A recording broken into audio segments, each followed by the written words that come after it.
they have had like no food. This woman who goes by the name of Kat here on TikTok has lived in Montana in the US for 10 years, immigrated ages ago, quite legitimately, not part of these ridiculous white refugees who are part of this political stunt. And she says that via various Facebook groups for South Africans that she's still part of, someone reached out to her to help a family of 4 refugees that was stranded in a hotel with no food, no cell phones, no money, and they're absolutely desperate. And now she's at this crossroads about whether to help them or not. She says in later videos that she does go on to help them, but this just shows, what do these people expect? They're going to a country that doesn't care for its own citizens. Trump's big, beautiful bill is going to increase tax breaks for the rich by taking food stamps away from the poor and Medicare assistance. They shouldn't be surprised by this. Hey guys, welcome back again to my channel. It's so good to have you. Thank you so much for clicking when you saw these videos. So you all know about these South Afrikaners, white South Afrikaners who came into the country a few weeks ago for one reason. You all know what? Well, it happens to be that these same guys are currently experiencing food shortage. They came in, thinking that everything will be given to them at a platter of gold. Yes, they received so many things when they came in. You already know that they were given housing and every other thing that they needed to start their life with. But right now, it seems they're complaining about food and all that. I don't know. I'm just going to let these videos roll, right? They felt it was going to be all rosy, but I think the whole feud between TP and Elion is beginning to cause a lot. Well, I'll just let these videos roll, then I'll come back to talk more about it. Let me know what you think, guys, in the comment. Let's have that conversation in the comment section, and please go ahead and subscribe to my channel if you haven't already. Don't forget to give the video a thumbs up, and credit to all creators on this video. Let's go watch and I'll come back with the commentary. So I said the other day about how I don't think about the South African refugees, which I don't, but there's this group on Facebook, and there are many of them, like South Africans in Montana or South Africans in Texas or South Africans in the US. And there's this one group which is kind of female focused, and I've removed myself from all groups. I mean, we've been here 10 years, but I've kind of stayed in this one group because every now and again they post some like really good like recipes or just like random shit from South Africa that you're kind of like, oh yeah, I forgot about that. And the lady who runs the group had been posting like everywhere about looking for people who live close to this one town, which I live kind of like 2.5 hours away from, here in Montana. And I'd forgotten about another group that I was in, which hardly ever has any posts in. And because I'm friends with her on Facebook, she posted in there and the post came up. So long story short, a family of refugees has been placed in this town, and they have had like no food. I know that there's this, and I don't know what to think because I didn't really follow it at all when it happened. But I think they were of the understanding that they were going to be arriving here to like complete assistance.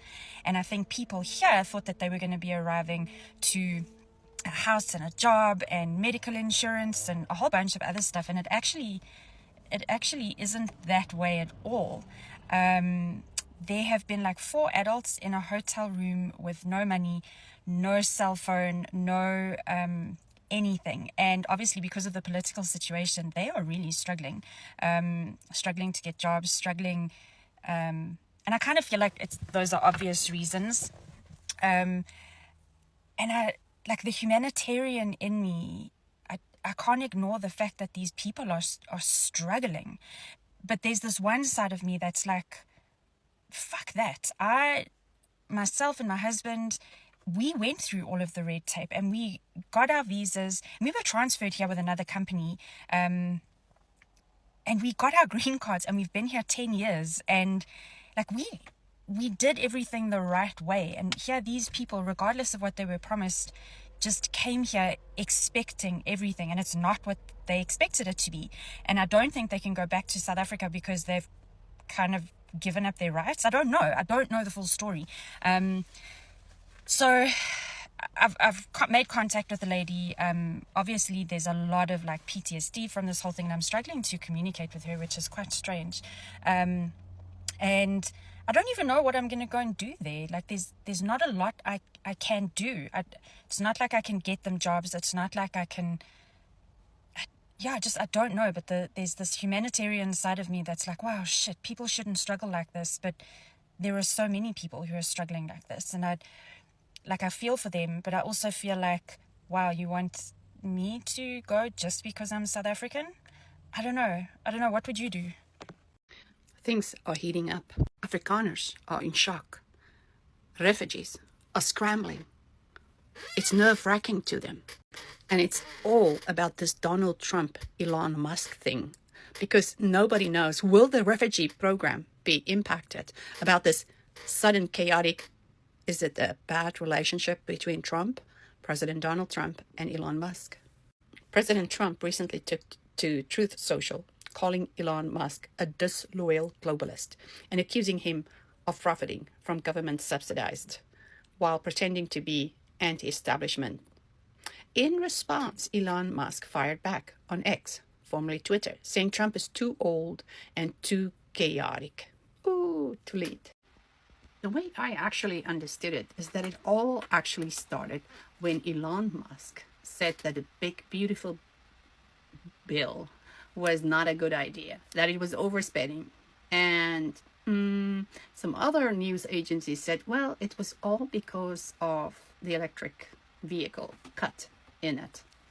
So in just essence, Musk also criticized the big, beautiful bill of Trump, which was his big accomplishment, for cutting tax. And this is very important to pass because of the midterms coming up. So handling of the national debt is what Elon Musk basically criticized. Trump then claimed Musk begged him for help with government contracts in the past. Is that true? We don't know that that is true, but this is apparently what's happening. Just another businessman playing both sides. Musk ended the exchange by posting a meme suggesting it's time for a new generation leadership. It is just sad that both of them are doing this, because it's just, creating a lot of confusion when actually it is so important to win the public's trust after whatever happened in the Biden administration, that nobody actually knew who was ruling the United States. So, but let's get back to South Africans, or let's talk a little bit more about Elon Musk and Trump that, ignited this public feud. So how will this all impact the South African refugee programs? South Africans are running scared in confidence, because after all, Elon Musk is a South African, right? While Musk have mocked Trump's leadership and legal troubles, their clash has attracted major media attention, as both hold influence over conservative and libertarian circles. I mean, they are both important. After all, Elon Musk is the richest guy in the whole entire world. That's quite a title. The tension could deepen political divide and polarize public discourse around immigration, tech policy, and foreign relationships. While the Afrikaner refugee program really is not directly tied to either figure, the feud could complicate support from political allies or donors influenced by Musk or Trump. Wow, South Africa. I woke up to so many messages and comments to that video I posted about the refugees. There's an 8-hour time difference between South Africa and where I'm situated in the US. So I will do a proper update a little bit later. But there's a couple of things that I just want to clarify for people. One, I'm not disclosing any personal information. Two, hotels in the US typically include breakfast. So I would imagine that what you are perceiving as no food is actually just people get here with no vehicle. So there's no way to get groceries. America's huge, and it's not always as accessible as maybe you are thinking, also depending on where you are in the US. So there's that side of it. And then I've also been approached by News 24 to give a statement, and I'm not sure that I'm going to go that route. The other thing to remember, and I will give a proper update on this, but another thing to remember is we are all human, and friends are often the family you choose. And something that I forgot was when I got here, I had nobody. I had nobody to help me. I had nobody to give me advice. And I'll post some videos about this type of stuff. But the communities in South Africa will naturally reach out to each other because they're experiencing the same thing. So yeah, I will post a proper updates a little bit later. And I'm trying to get to all of the comments, but I do have a full-time job and kids. So yeah, just give me some time. Hey, Rena. Tsohang. Dikgosigadi le dikgoshi. Trump and Elon Musk, they are on each other's throats. I wonder what will happen to our poor Afrikaner who want the queue to go to America, since the propagandists and the refugee are fighting. So I wonder what will be of you and what will be of the 49 people who just arrived in America. I don't know whether their papers are already okay, or Trump will be returning them soon, saying that they are not refugees. There is no war in South Africa. There is no any form of persecution. It's just normal crime. Friendship, relationship. So now the elite, Vanyisan. So all these South Afrikaners who came into the US and was given every other thing that they needed to live their lives. So it seems like some of them came in expecting everything to be dropped at their doorstep without making plans for themselves. I don't get it. Like, you came in and you don't have money. You don't have money to settle well. You are expecting the government to do everything for you, that you so much forget that you needed to have your own money to take care of yourself as well. Oh, how melodramatic, right?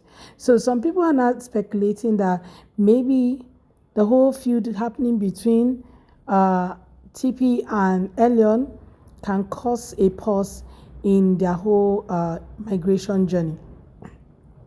So there are a lot of them who are already on the queue waiting to be transported to the US, right? While we have people who has already arrived, like these 49 farmers who arrived in the US.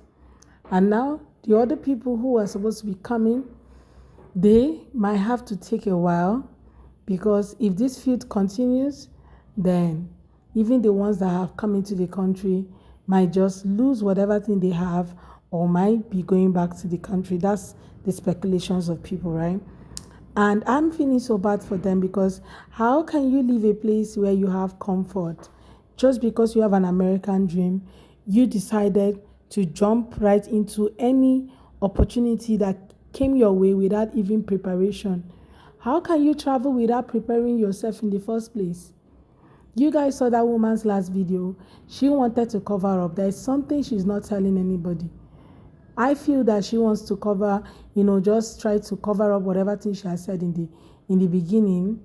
How come you're not talking about they don't have car to move around? America is so big and all that. But that was not what she said in the first place.